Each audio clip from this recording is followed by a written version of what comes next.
Os colaboradores e amigos do Ministério Jimmy Swaggart convidam você a participar de um estudo da Bíblia, uma investigação diária das Escrituras Sagradas com aplicação para a sua vida. Examine conosco o passado distante, os costumes bíblicos, os símbolos e profecias em sua relação com o presente. Jimmy Swaggart apresenta seus pensamentos que são resultado de uma vida de oração e estudo da Bíblia. Pesquise conosco a vida de Cristo, ande onde ele andou e sinta o que ele sentiu em sua gloriosa jornada até a cruz e a ressurreição. Agora, o evangelista Jimmy Swaggart. Sejam bem-vindos hoje ao estudo da Bíblia.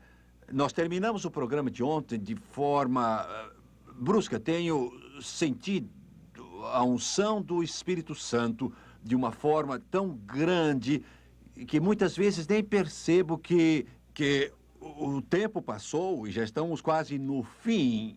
E é difícil parar, é difícil ter que parar. Mas é claro, o tempo passa e temos que parar. E creio que a mesma unção que sentimos deste lado de cá, você sente do lado de lá. Você tem sido abençoado, ajudado, enquanto estudamos sobre a vida de Cristo. Francis e eu, alguns minutos atrás, estávamos falando no caminho para o almoço, antes de começarmos a gravar esse programa, e nós gostaríamos que cada série durasse de 2 a 3 meses, depois viria outra série, mas eu vou ser sincero com vocês, essa série é tão rica, e eu vou deixar que o senhor decida, não sei quanto vai durar. Enquanto tiver como está, é um desafio, é uma alegria, porque é uma bênção para nós, e nós vamos estudar quase todos os assuntos que você pode imaginar durante esta série. Por que não estudarmos sobre o maior de todos os mestres, o Filho de Deus? Eu vou cantar um hino antes de começarmos, onde nós paramos o estudo ontem. O hino, quando eu chegar ao fim da jornada, ouçam.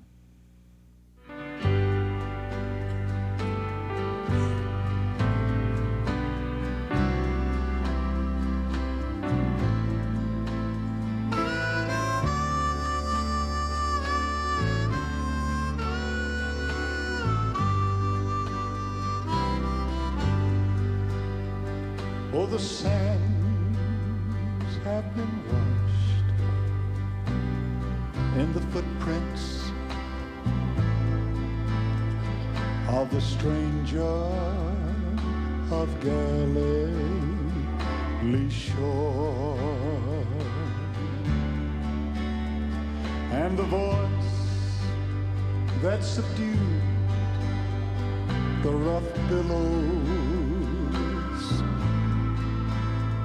can be heard in Judea no more. But the path of that lone Galilean with joy I will follow today. Yes, I will, Master. And the toils of the road will seem nothing when I get to the end of the way. And the toils of the road will seem nothing when I get to the end of the way.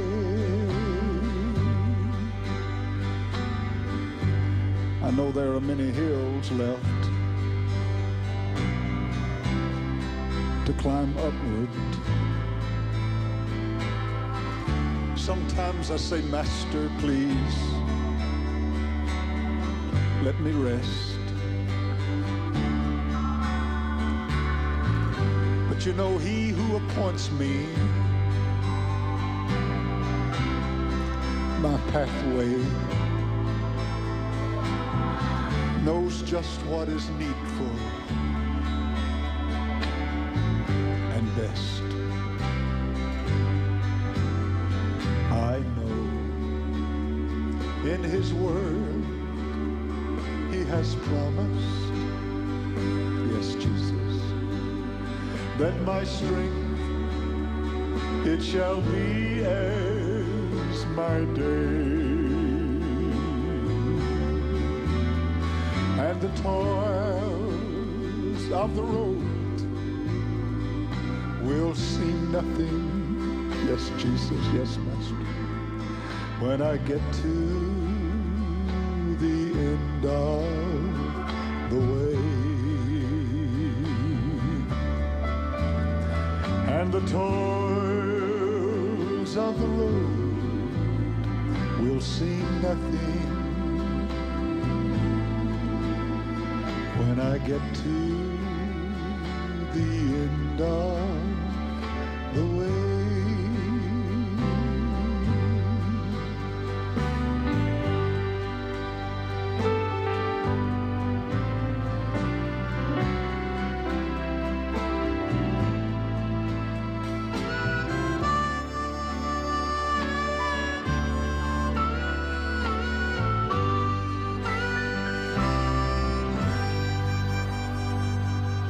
Thank you, Jesus. E a labuta do caminho parecerá nada quando chegar ao fim da jornada. Vamos começar onde nós paramos ontem e vamos recordar um pouco para aqueles que não puderam assistir. Querida, estamos no lugar que Jesus havia curado milhares, se não milhares, centenas de pessoas e ele dormiu só um pouco e depois, entre 3 e 6 horas da manhã, é provável que lá pelas 3 ele saiu para orar. E pouco tempo depois, Pedro e André, que estavam com ele, viram que ele havia saído e o encontraram orando durante todo aquele tempo. Ele estava buscando a Deus. E Pedro disse, todos te buscam. Em outras palavras, há uma grande multidão esperando por ti. E no versículo 38, ele lhes disse, vamos às aldeias vizinhas, para que eu ali também pregue, porque para isso eu vim. E pregava nas sinagogas deles por toda a Galileia e expulsava os demônios. Reparem bem o alcance, percebam como era enorme o alcance do ministério dele. Deixando Cafarnaum, aquela madrugada, ele havia gasto tempo orando e Deus o mandou ir para as outras partes da Galileia. Essa parte que você está vendo, basicamente é a área que abrange a Galileia com o nome de Mar da Galileia. Também foi chamado Mar de Genezaré, Mar da Galileia, Mar de Tiberíades, mas é mais conhecido, mais chamado de Mar da Galileia. Não sabemos para que cidades ele foi, e esse mapa aqui mostra exatamente muito bem como era quando Jesus estava na Terra. Esse mapa especial foi feito para o nosso estudo, e ele poderia ter talvez ido para Gersula, Cafarnania, Caná, você se lembra das bodas de Caná, Séforis, e também foi para a sua cidade natal, Nazaré, e também dali para Naim, ressuscitando o filho da viúva que morrera em Caná. Transformou a água em vinho, primeiro milagre. Marcos não inclui esse milagre. Magdala, mas de qualquer forma, ele foi para esta área aqui, esteve nas sinagogas. Ele tinha o direito de fazer isso porque ele foi aquele que deu as leis a Moisés lá no começo, e por isso tinha direito. Ele expulsou demônios, ensinou nas várias sinagogas e pregava o reino de Deus, dizendo, arrependei-vos e crede no Evangelho. Essa era a sua mensagem. Ele pregava essa mensagem nas sinagogas e muitos milhares de judeus que ouviam eram atraídos a ele. E Jesus curava os enfermos, expulsava demônios, e lemos que ele pregava nas sinagogas deles por toda a Galileia. Isso não quer dizer que ele foi para todas as cidades e todas as vilas, mas ele foi a maior parte delas e deve ter levado várias semanas na viagem.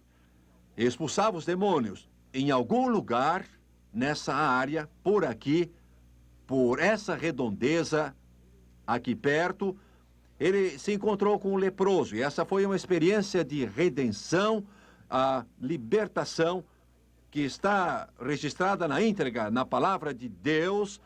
No capítulo 1, versículo 40, diz: E aproximando-se dele um leproso, rogando-lhe ou implorando, e pondo-se de joelhos diante dele, dizia: Se queres bem, podes limpar-me. Bem, vamos observar algumas coisas.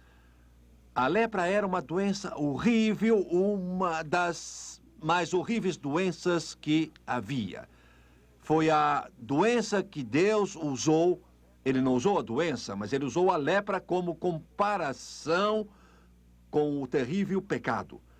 As pessoas, quando contraíam a lepra, existem, como posso chamar, os leprosários em vários lugares do mundo. Nós temos um que não fica longe, em Baton Rouge, Louisiana. A nossa sede fica perto dele, mas é um pouco diferente dos leprosários daqueles dias. A lepra daquele tempo era horrível, era indescritível. Eles achavam que quando ela começava, iria se espalhar pelo corpo todo durante um período que demorava para se alastrar, mas que a pele ficaria escamosa e branca. Ela ficaria branca como um pedaço de papel e ficaria escamosa, e você poderia ver a pele ficar assim gradativamente, ali ia mudando até pegar o corpo e o rosto. A lepra comia. Não havia nenhum tipo de dor relacionado à doença, mas ela ia comendo todas as extremidades. O nariz, por exemplo, se o câncer fosse concentrado, se a lepra se concentrasse ali, ela ia comer o nariz, e iria comer as orelhas, iria comer os lábios, iria comer os dedos. Os dedos acabavam simplesmente caindo quando a carne toda era comida durante um período que os ossos finalmente seriam comidos, os dedos do pé também. Era uma coisa horrível que ninguém podia ver. E lá, no livro de Levítico, Deus deu uma lei que a lepra era imunda e eles precisavam se afastar, e não podiam nem chegar perto de um leproso. Quando estava a certa distância, gritava: imundo, imundo, imundo. E essa palavra significava que ele era imundo, um leproso. E coisa estranha, a lepra não era, como posso dizer, ela não era infecciosa. Era contagiosa, não infecciosa. Há uma diferença entre contágio e infecção. Se minha esposa tiver uma infecção e se eu ficar perto dela, não vou pegar a doença. Mas se for contagiosa, eu ficar perto dela, com certeza eu vou contrair a doença. Acho que eu falei certo. Eu não sou médico ou coisa parecida, mas eu sei que acontece geralmente. Como posso explicar? Muitas vezes pelo convívio, a doença é transmitida aos filhos e assim por diante. A lepra era como o pecado. Bem, como crente, eu posso receber influência de pessoas não salvas, mas tanto eu como você podemos influenciar. Estou falando sobre viver com pessoas. Você não contrai a doença pecado, ela não é infecciosa. O pecado não é infeccioso, é contagioso. E se espalha. Contágio significa espalhar. A lepra era assim, ela também se espalhava pelo corpo, mesmo que necessariamente não passasse para outra pessoa. E a razão por que eles eram chamados imundos e diziam imundo é que a lepra é uma doença que se compara ao pecado. Eles viviam isolados e nada podia ser feito por eles, e este foi o primeiro caso de um leproso curado por Jesus. Eu estava estudando outro dia a respeito de Naamã. Eu não sei de nenhum lugar na Bíblia onde outra pessoa experimentou a cura imediata da lepra. Naamã foi curado e deve ter havido outros, mas eu não posso mencionar para vocês os nomes, porque não me lembro na palavra de Deus de outras pessoas que foram curadas dessa terrível doença. Deve ter havido muitos, mas eu não me lembro de outro na Bíblia. Jesus pode ter curado outros leprosos antes desse, mas não foi registrado na Bíblia. Esse parece ter sido o primeiro caso de um leproso que foi purificado. Vamos parar e pensar por um momento. no que aconteceu aqui. Jesus precisava não só curar aquele homem, mas também realizar um milagre. Eu não sei qual o estágio da lepra do homem, eu não sei. Poderia estar adiantado, ou poderia não estar, ou estar uma coisa horrível. Pode ser que seus dedos já tivessem caído, o nariz já tivesse caído, orelhas tivessem caído, talvez estivesse com manchas brancas que eram um sinal da lepra. A cena deve ter sido horrível demais. Eles cresciam com tanto nojo dos que eram leprosos que se horrorizavam ao chegar perto. Era chocante, terrivelmente chocante. E a Bíblia diz no versículo 40, aproximando-se dele um leproso, que rogando-lhe quer dizer que estava literalmente implorando.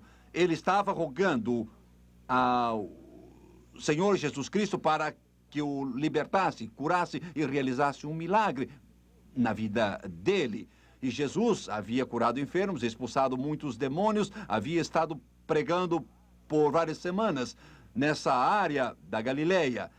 E aquele leproso se aproximou dele, e essa era a maior oportunidade da sua vida. E isso aconteceu aqui perto de Cafarnaum.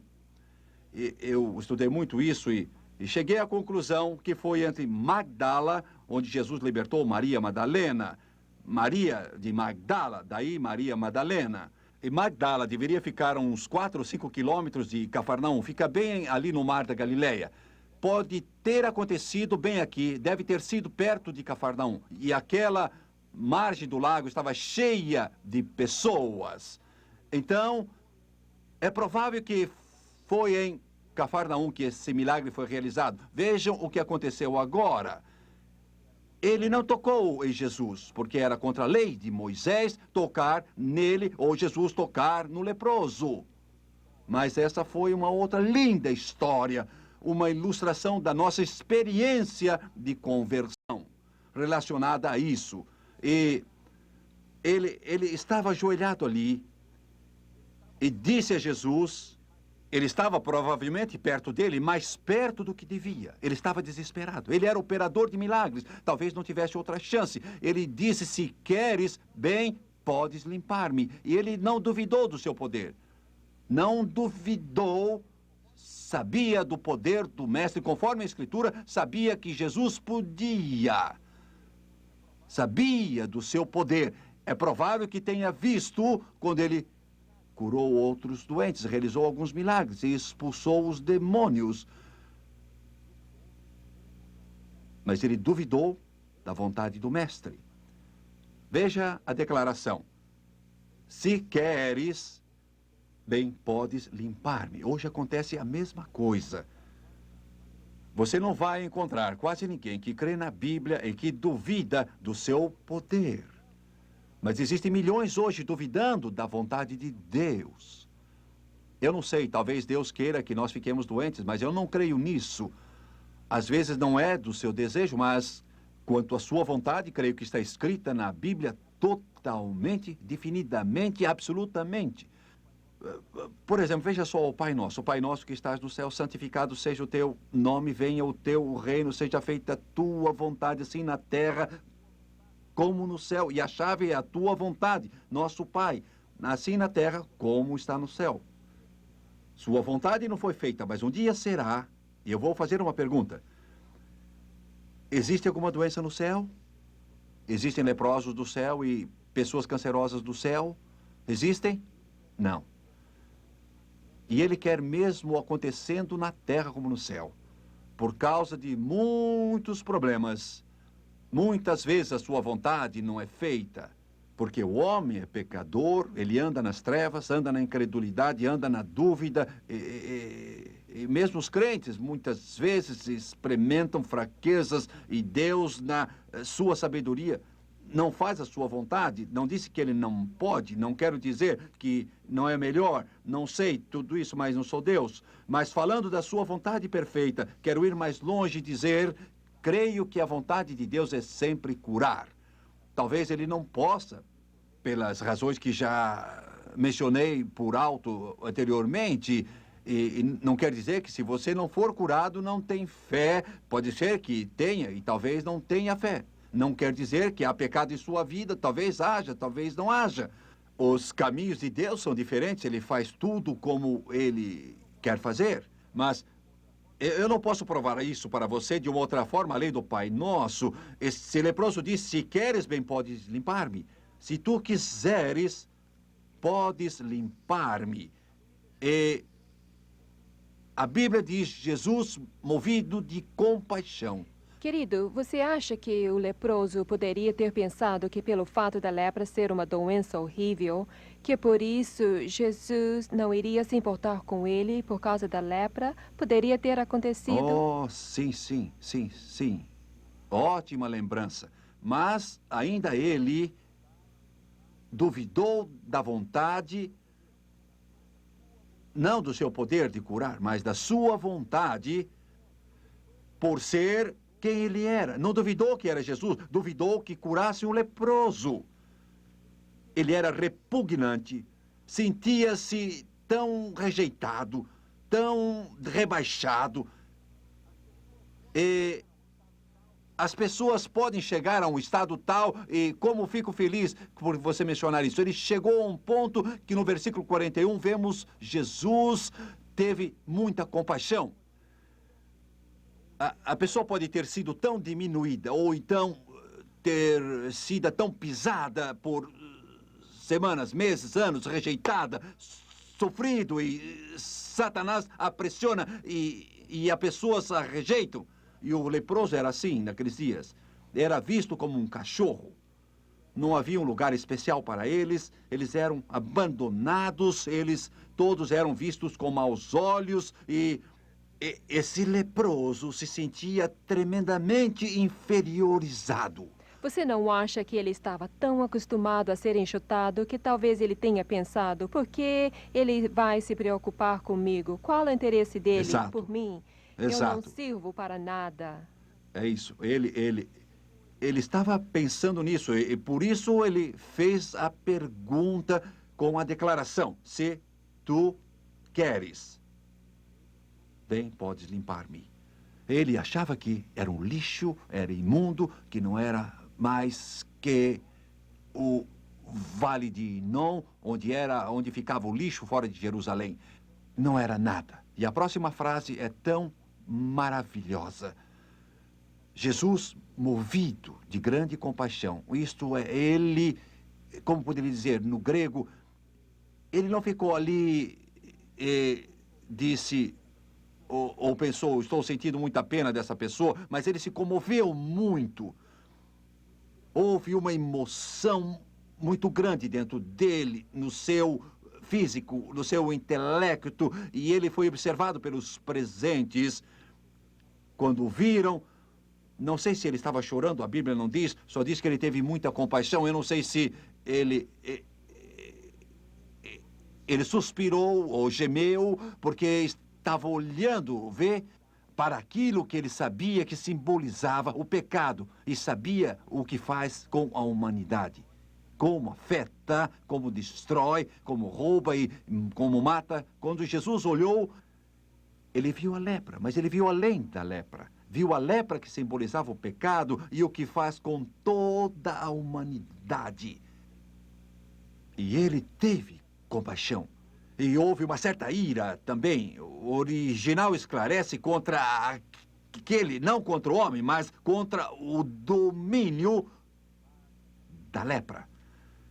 Mas Jesus, movido de compaixão, estendeu a mão e tocou e disse-lhe: quero ser limpo. Bem, querida, outro dia estávamos falando que Jesus tocou a sogra de Pedro, mas não foi isso que a curou. Foi a sua presença. E aqui, o leproso foi curado antes de Jesus poder tocar nele. E eu vou dizer por quê. Era contra a lei Jesus tocar nele como leproso. Ele teria quebrado a lei de Moisés e ele nunca quebrou uma só lei de Moisés. Ele não podia tocar no leproso antes que o leproso fosse curado. E então, Jesus, com sua presença, curou o homem.